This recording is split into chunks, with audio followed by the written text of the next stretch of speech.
Bonjour à tous et bienvenue dans une nouvelle vidéo qui fera partie d'une série de vidéos consacrées au jeu préflop à 3 joueurs en sit and go jackpot. Que ce soit pour les Expresso Winamax, les Twister BetClick, Expresso Unibet, Spin and Go PokerStars, c'est la même chose. Donc je vais directement entrer dans le vif du sujet et vous expliquer les idées générales de cette série.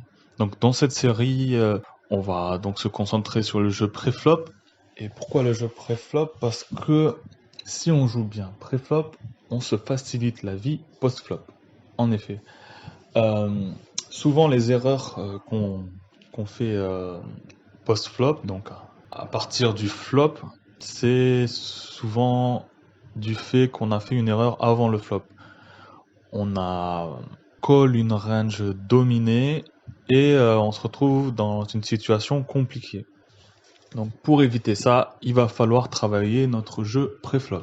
Cette présentation ne prétend pas représenter la façon optimale de jouer, mais s'adresse à des débutants qui vont jouer contre des débutants en micro-limite.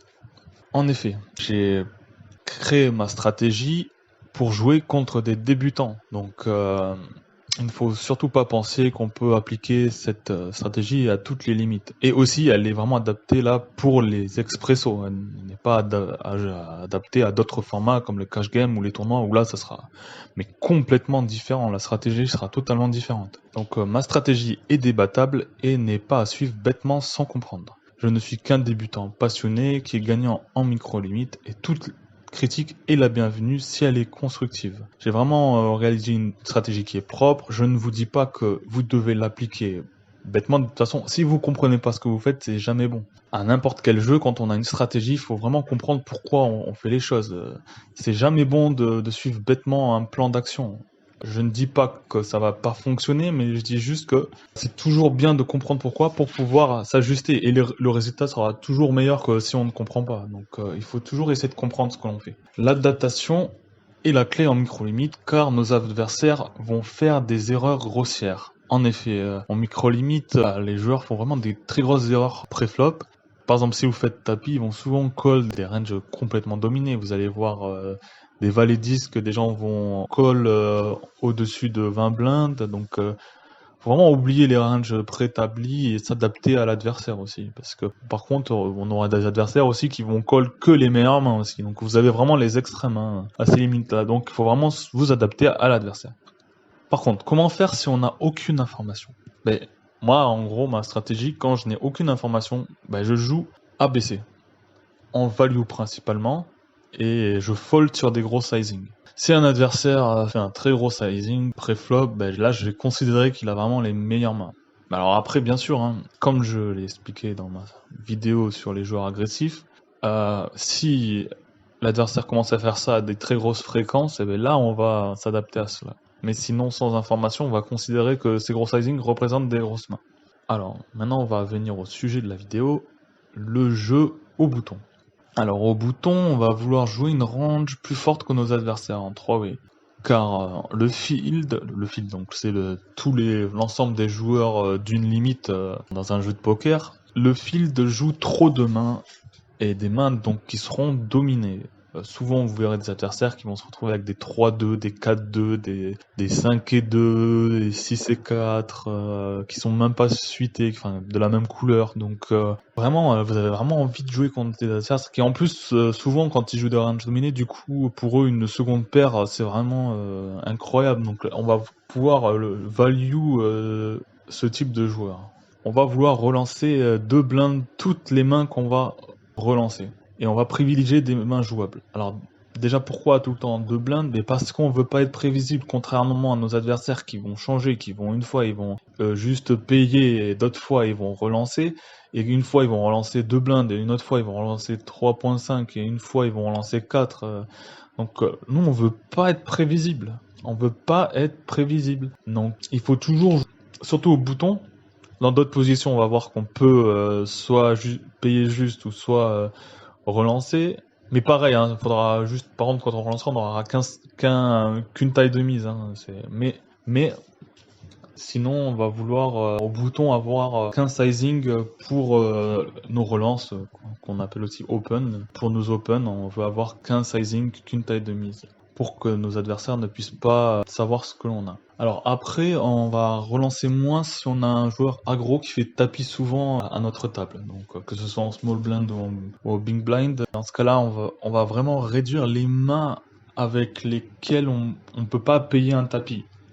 Je dis pas on va coucher toutes les mains avec lesquelles on peut pas payer un tapis, mais on va réduire les mains qu'on va relancer et avec lesquelles on pourra pas faire tapis. Ensuite, on va relancer plus si on a un joueur serré en big blind. Donc là c'est le contraire. Si on a un joueur serré, il va souvent se folder, donc on va pouvoir récupérer la blinde. Il faudra quand même faire attention aux joueurs qu'on a en small blind. Mais si lui-même est tight, là on va vouloir vraiment open toutes les mains qui sont jouables. Je dis pas de jouer toutes les poubelles non plus, parce qu'ils vont pas forcément tout folder tout le temps, mais vraiment de jouer une très grosse partie de nos mains. Ensuite, en dessous de 15 blindes, on va réduire les relances.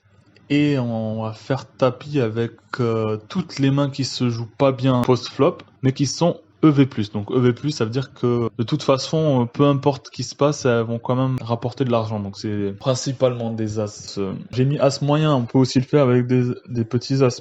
Après moi, c'est juste pour réduire ce qu'on appelle la variance, c'est-à-dire la part de chance au poker. Parce que souvent, quand les adversaires ils ont un as, ils vont souvent payer à ces limites-là. Donc moi, les petits as, je vais soit les open ou je vais les coucher, les folder, mais sinon aussi les pocket pairs et aussi certains Broadway. Donc les Broadway, c'est toutes les mains, que ce soit de 10 jusqu'à As, donc des rois, dames, rois valet, mais qui sont pas de la même couleur. Off, c'est qui ne sont pas de la même couleur. Et en dessous de 10 blindes, on va faire tapis avec presque toutes les mains qu'on va jouer. Sauf les monstres, donc les monstres, bien sûr, c'est les as, les rois, les dames, les valets. Mais sinon, on va vouloir faire tapis avec toutes les mains qu'on va jouer, parce que c'est juste pour nous faciliter la vie, quoi, parce qu'il y a 2 joueurs et on est quand même content de récupérer les blindes quand on est au bouton, donc c'est vraiment pour nous faciliter la vie. Ça va être plus simple à jouer pour des joueurs débutants. Alors, vous noterez que je ne vous ai pas donné de range à jouer exactement au bouton.